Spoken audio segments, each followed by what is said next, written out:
Good evening. Canine flu is in Essex County. Now, if you haven't heard of it before, you're certainly not alone. Health officials acknowledge this is the first time the rare form of influenza has been detected in Canada. And though humans can't catch this strain of the canine flu, veterinarians say it does remain contagious for animals. Joining us now with the story is our Maluske.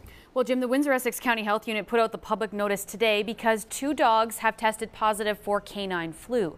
But Medical Officer of Health Dr. Wajid Ahmed won't say what kind of dogs they are, the name of the vet who diagnosed them, or even what part of the county the dogs are in. Dr. Ahmed does say the 2 dogs are now under quarantine by their owners. It's a first for Canada. 2 dogs in Essex County have canine influenza. These dogs were imported from South Korea through USA to our area. Dr. Wajid Ahmed says the virus was detected by a veterinarian who tested the dogs the day after they arrived here. There's an adoption agency who actually adopted those dogs and brought it here. Do we know what kind of dogs they are? Not that I'm aware of now, we don't. Dr. Ahmed says the dogs are now in quarantine by their owners, and they believe they've reached out to all the other dog owners whose pets may have come into contact with the infected animals. And he adds canine flu is similar to the human version. In humans, when they get influenza, they recover from it most of the time pretty much without any issue. All right.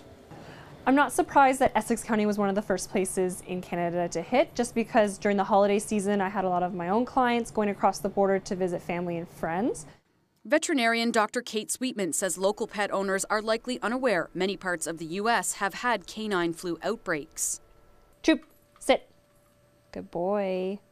But Dr. Sweetman doesn't think it's any reason for pet owners to panic. Young, healthy dogs, she says, should be able to fight it off. Fever, nasal discharge, so like boogers coming out, cough, lethargy is just a fancy word to saying tired, so your dog appears under the weather. Dr. Sweetman advises if your dog has any of those symptoms, don't show up at the clinic, call first. Putting your dog in a waiting room where there's other dogs that could help spread the canine influenza. Now, I asked Dr. Ahmed why he wouldn't divulge, or couldn't rather, where in the county the dogs are or which clinic diagnosed them. He says first it's for the privacy of the dogs and their owners, but they also don't want other pet owners from a different part of the county to not watch their dogs closely for symptoms. Dr. Ahmed says all pet owners should now be more vigilant about these kind of influenza symptoms in their dogs. Jim? All right, we're suitably forewarned. Thank you, Michelle.